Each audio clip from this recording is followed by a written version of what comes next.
Kanang conscious ka or aware ka sa usa ka butang.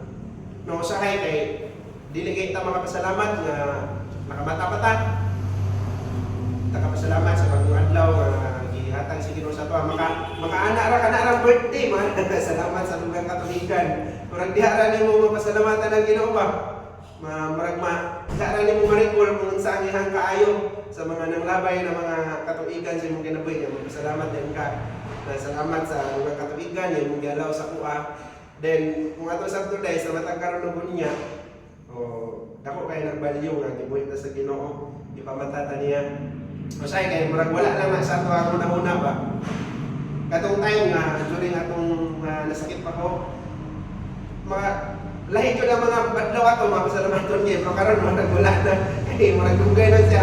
Kadto na mga time makaana gyud ko kada buntag, Lord salamat. Abot na ko karon. Kay nagtuod jud ko nga pila lang jud ko mga panahon ba. Murag ingana dahil tingali na no kung taningan sa anong mayon na doktor nga isa na lang kakasimana. Siguro kana na mga adlaw kada buntag mapasalamat kay ka sa Ginoo. Labi nagmulapas lang simana. Lord salamat kay nakalapas na ko wrong na itong doktor. Ingana. Pero nindot ba dahil tanan kayo kung ingana yung mga expression sa matag karon niya.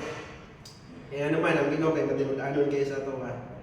So dapat mindful ta nga dili dahil ang mga vitamins nga atong ginatake ang atong pag-atiman sa ato ang lawas or tungod kay bata pa ka mao naa pa ka karon tungod dahil na sa grasya sa Ginoo ingon ang Bible tungod dahil na sa kanuoy sa Ginoo mao naa pa ta karon ingon sa Jeremiah it is of the Lord's mercy that we are not consumed. So kung anong buhit ta tungod na sa grasya sa Ginoo tungod na sa kanuoy sa ato dili na tungod kay maayo ka maatiman sa mga lawas. Makaana jud ta ba na ang kinabuhi gyud bitaw nara sa kamot sa Ginoo. Kay naay mga grabe camping nya namatay. Napoy naghigog na ni attempt na higog pero wala jud namatay. Kagahapon namatay na jud ka talikuan. Ay gagaw. Unsa mi rason nga naghigog mo yung katong pandong. Ako gid sa gikuan ba kay kanang unsa gyud ang pinakarason. So ang pinakarason dahil gyud kay dili tungod kay gibuwagan siya sa iyang uyab. Kaya naabot din sila sa office.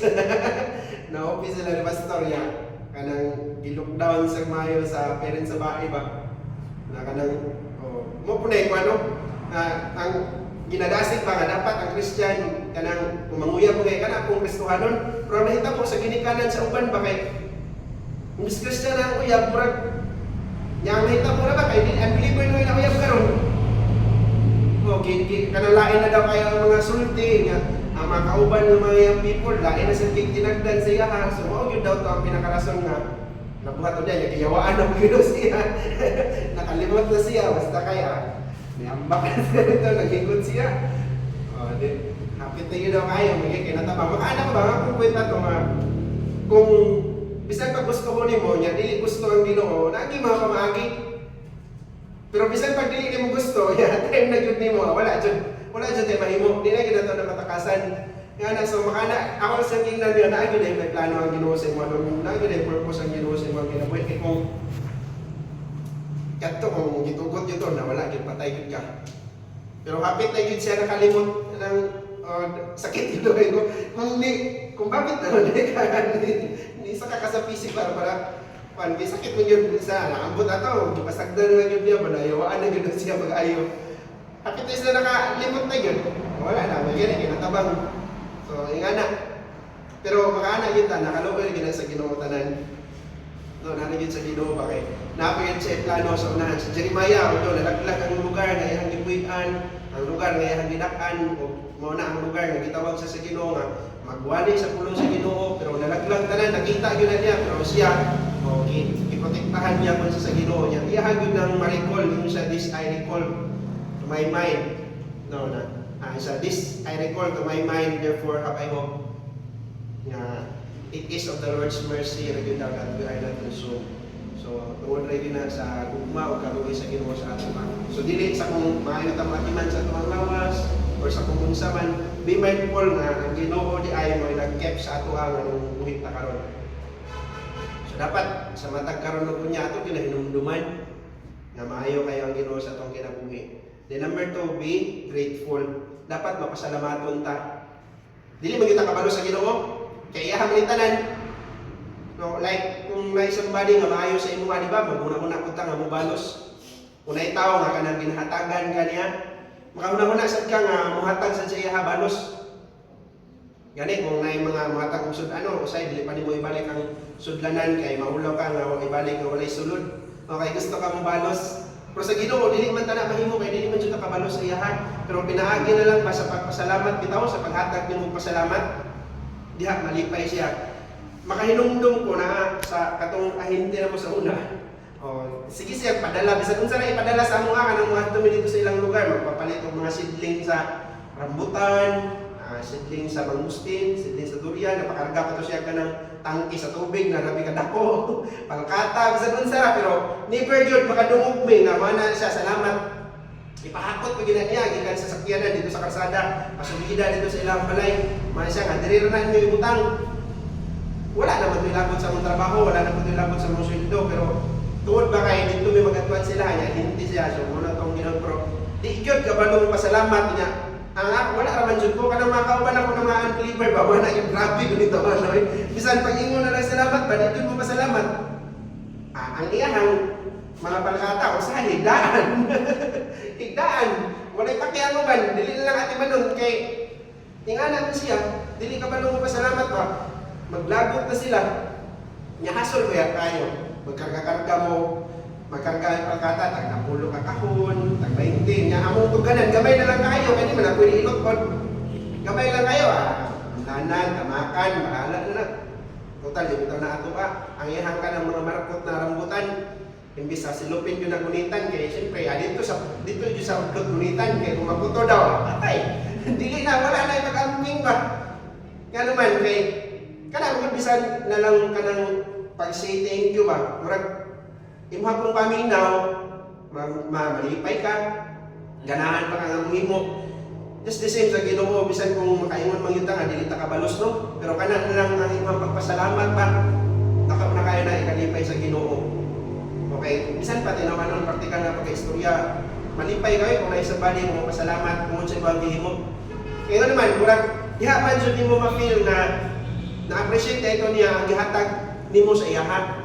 Kaya kung dili man mo pasalamat, makaingon ka na basig kanang wala na to ang kanang dili na to kuan sa kanang like labi na murag arangan ang mga taga no, dili mo pasalamat, makaana gyud ka ba nga wala gyud ito pulos ang gihatag. Pag wala pa nakapalipay sa iyahan. Anak, pero kung pasalamat, bisan pag simple na kayo mga nahatag, makaana ka nga na-appreciate yun ito niya. Kaya pasalamat man. Yung anak, may nakadakong impact na kanang mapasalamaton ta. But sad to say, during sa Sunday afternoon, ang uban, talawan kayo mo tindog, mahadlok mo pasalamat sa Ginoo. Na siguro, yes, ako ingon ka ganyan, kung tagaan ka 10,000, o dyan, dili nakapamatahon, hindi ko manawat ng 10,000, makamata lang ka. May naman, kung sa mga trabaho pagka-umano, nakakipangin ka, 500 lang, pero dili lang mo ibayad ng 10,000 ay. Ingana ka, bilin noon ba ang iyong pagmata, niya, dili na to mapasalamatan sa Ginoo nga kung imong balansyon 6 days kagi pamata, pila na to? 60,000 na to. Nya, kung pasalamat nga pagka Sunday, imo lang siya pasalamatan ba? Na kinasing-kasing niya, dili kayo na to mahimo.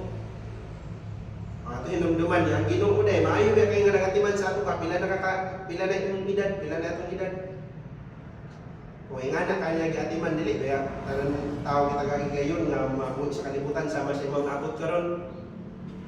Napayuban gani nga mas taas pa ang ilang panahon dito sa menteryo kaysa panahon nga nabuhi sila. So privilege na kaya sa ato nga ma-enjoy na to ang kinabuhi no nga gibiyag sa Ginoo.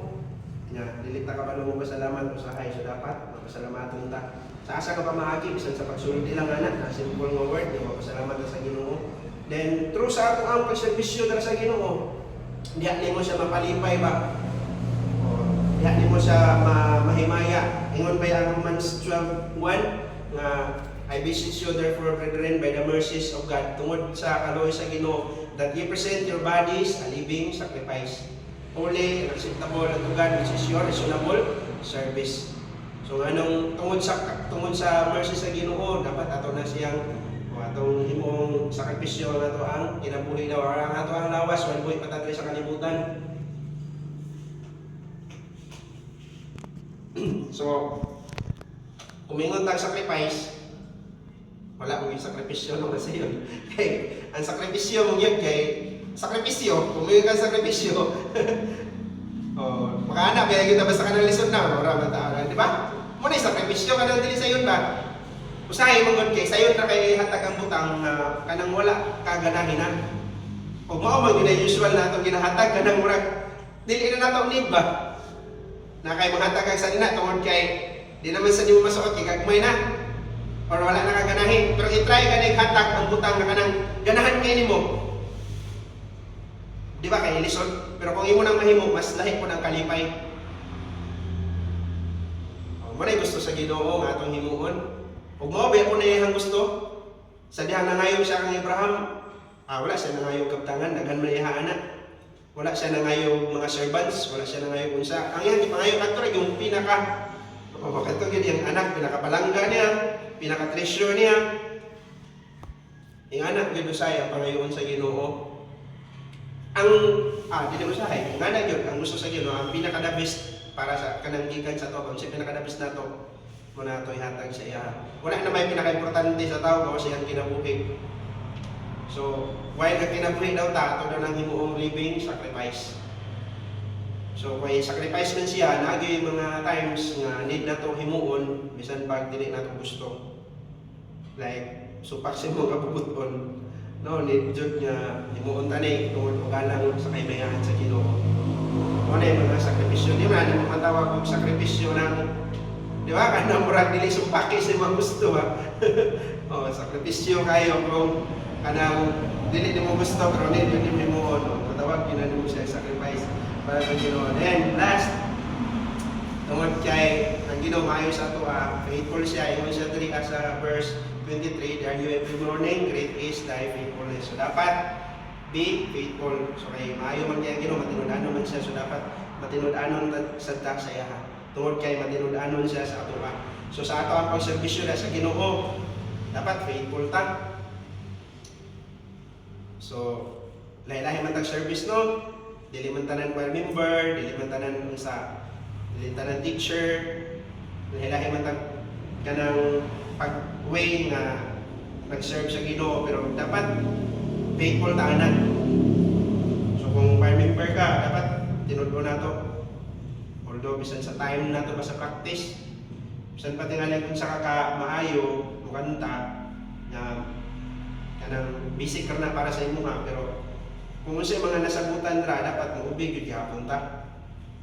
Kaya naman siguro dili mo kuan, dili mo kabalo ay wala pa ninyo na experience kung sa gyud bation sa leader, pero someday kung ikaw na mag-lead da nakamubati ka balaka kanang mabinlan ko niya Sabado niya time na gamay pa kayo anak maguna-una ka mga saman mag-choir gani or kasi mag-group singing yun gani ron mabalaka ka kung sa una ni pagkuan niya kanang magbanta na ang uban dili mo participate ikaw sad mura maghinay saka ini-presenta ni umano di mas focus pa ani ba daghan kay kag una-unaan unlike atong kanang member ka mga wala ra kung nani kanta okay na niya ikaw pa'y mamilit sa kanta da pa lang stress na kadaan niya nanakay kanta kadahan niya wala na ito'y mga guide siguro kung wala mo nakakuha na pero ako experience ko na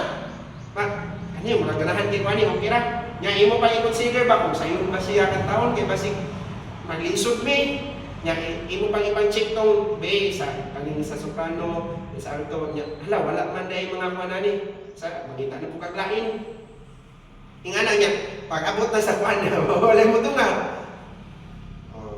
di gyud ka malipay pero kung imuhan ang ginahimo karon wala ta kabalo sa unahan no nga ikaw na sa damang lead sumuani kasi mga gibuhat na maayo kay kung sa imong gipugas mo gyud imong anihon pas may experience na nimo. Pero kung wala ka nagtarong karon, maani mo gani nang nagtarong, kung dili mga maayong utang. So dapat faithful ta na sa ato ang service dira sa Ginoo. Wala ko kabalo kung or lahi-lahi man ta kanang mga function ba. Kay ingon nga body dili man ta parehang nga part. Naay mga kamot, naay tiin, naay bisan asa basta kay isa ka body nga gibutang dira sa Ginoo lahi-lahi ta function. So dapat faithful ta sa ato ang sa ato ang function dira sa ministry. Dapat matinud-anon ta kay ang Ginoo matinud-anon man sa ato ay. Bisan kana na lang gud sa ato mga commitment. So kay ni commitment ka wala biya ka pugsa, wala biya ta nag-hire nga nag-hire me og choir members, wala biya naging ana or nag-hire me og kana mga teachers, wala biya na gina-prayer biya na nga additional teachers. Di ba? Gina-prayer na. So kung ikaw nag-commit ka nga mahimo nga na, so dapat faithful ta sa ato mga commitment. Nag-handjud kayo mga butang nga dapat faithful ta. So be faithful in everything that requires your faithfulness. Dili lang man sa service, sa commitment. Basta kay everything nag-require of faithfulness. So dapat matinud-anon ka. Kung trabahante ka, dapat matinud-anon ka sa mga trabaho. Dili para sa uban niya pamaligya ang mga ang mga kanang sauna materialis nga dapat para to sa ilang i-construct. Bisan mga nga ba dili naman na related sa Ginoo tingali. No, kay related naman sa imong work pero be faithful in everything that requires your faithfulness. So kung nag-needs ka og kanang di ba pagka matinud-anon so dapat mahimutang matinud-anon. Gisuklian ka og sobra. So, dili mo nagsayop nimo. Makaanak ta nga wala gyud kay sala anak in the first place. Pero kay nabantayan naman nimo. Ang tanan daw dili pagkamatarong sala man na nya kabalo man jud ka nga sayop or dili maayo ay mo na tong ikep. Di ba? Kalipay kayo ang tindira nga na ay imong ulian. Labi nagdanindira sa to siya, taplonon mo yun niya. So daghan kayo mga anggulo sa kinabuhi nga nag-need sa ato ang pagkamatinud-anon. So dapat matinud-anon ta. Or kung dili magaling sila, bala sila. Basta kay kapunan yun tanang mga butang nga kay anuman na Ginoo faithful sa ato ayon ang limitation. Ingon si Jeremiah, faithful kayo ang Ginoo sa iyang kinabuhi. Kung experience ka man sad na kung sa kamahayo ang Ginoo sa atong kinabuhi. So dapat ato siyang tinudkon. So kung nabuhi ta karon, nagi-purpose ang Ginoo. Wala yun kanya gibuhi nga basta na lang. No, kaya kung magtanong ka o tanong, niya imo ginagatiman, yan ang yung plano na sa unahan. Kung palit ka ko sa kabutang, manggipalit na siya, imong gitiguman, kaya na yung kay purpose anak, ang gipalit na nimo. Wala yung tao tingaling magpalit. Wala ra.